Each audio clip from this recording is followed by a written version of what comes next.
they bring experiences in Spanish. What do we want them to do? We want them to walk from that Spanish to English. And it's important to make them aware that they know about the topic. They know in Spanish, but they know, and that is very good. They should be given the English keywords and expressions necessary to interact about this topic. So if we're talking about films, and we know that the students have seen many movies in their lives, what we need to give them are the key, the most important words and expressions they need to talk about that topic, films.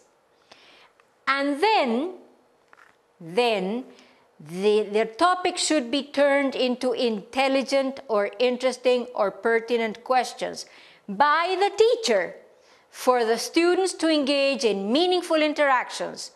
They are asked to work in pairs and to identify significant problems. So the idea is that the teacher is guiding the students from Spanish into English, making this meaningful, significant. Ah, films, very interesting. I want to talk about this. So then they can talk about this topic, discovering what problems are connected with that. For example, do you go to the movies very often? No? Why not? Because it's very expensive. All right, so that is a problem. Many people don't go to the movies because they cannot pay for the ticket. All right, so the question would be, is it easy to go to the movies in Santiago? Or is it cheap to go to the movies in Santiago? Thinking about the previous point that we just discussed, you're already planning your lesson. So we're talking about critical thinking and planning. When you're thinking about the problems that the topic has, how to connect it with the students, you're already planning. You're walking ahead in your lesson plan. You have pretty much covered the pre-reading listening step. Why? Because you have made them retrieve what they know and their experiences. You have given them the keywords and the expressions. You have made them aware they know about the topic. And you have given them interesting questions to think about while they read or listen. But be careful with the questions. Make sure they will challenge your students about the topic. Stupid questions, dumb questions are boring. You don't feel like answering them. It's like, for example, what color is the door? Wow, brown, green, yellow. No motivation. So what you want them is to have an enthusiastic reaction in the interaction. You are ready to think now about the next two steps, while and post, including the critical element. Remember, when we're planning a lesson, we have pre-reading listening activities, while reading listening activities, and post-reading listening activities. The idea is that we are problematizing the topic. Why? Because when we turn something into a problem, we add interest, challenge to that topic.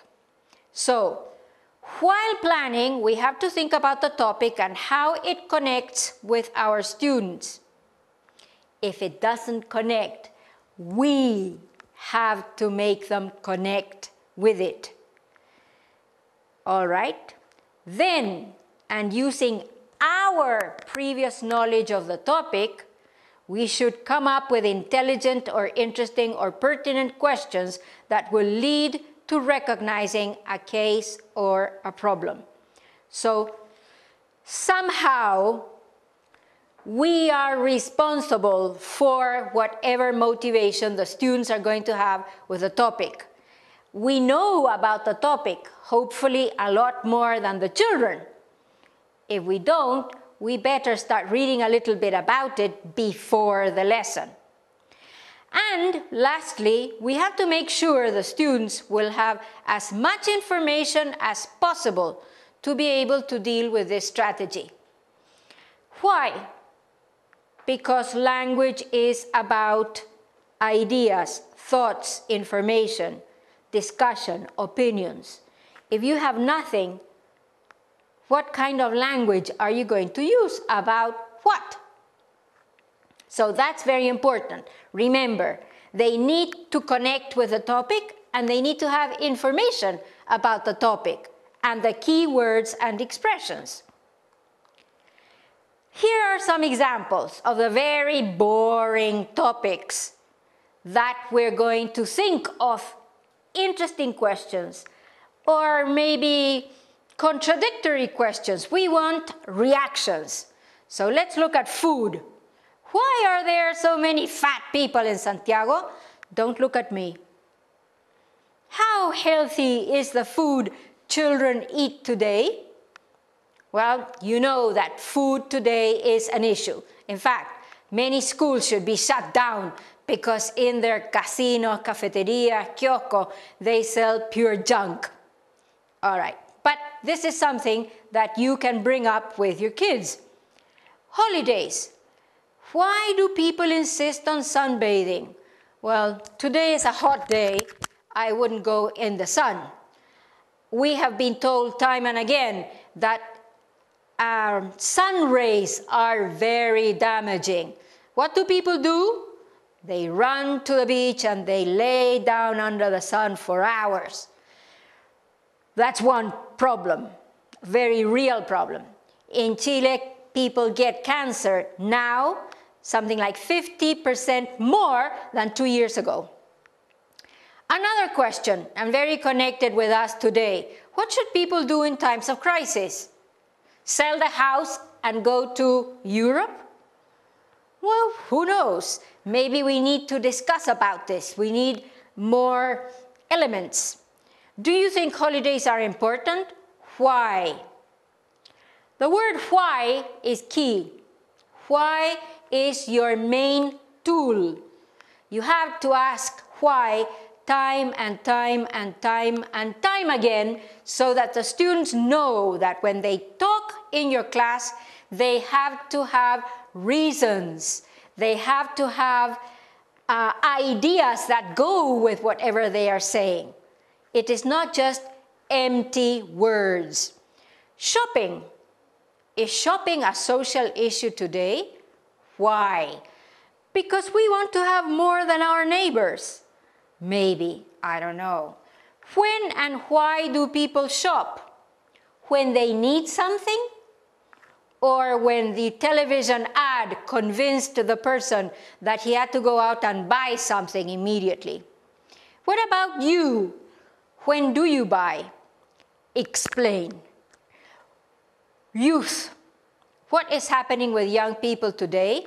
You young people, think about jobs, think about entertainment, think about a lot of things that go with youth today. Do you think violence is a social problem? Why? How would you deal with bullying? And your magic word, why?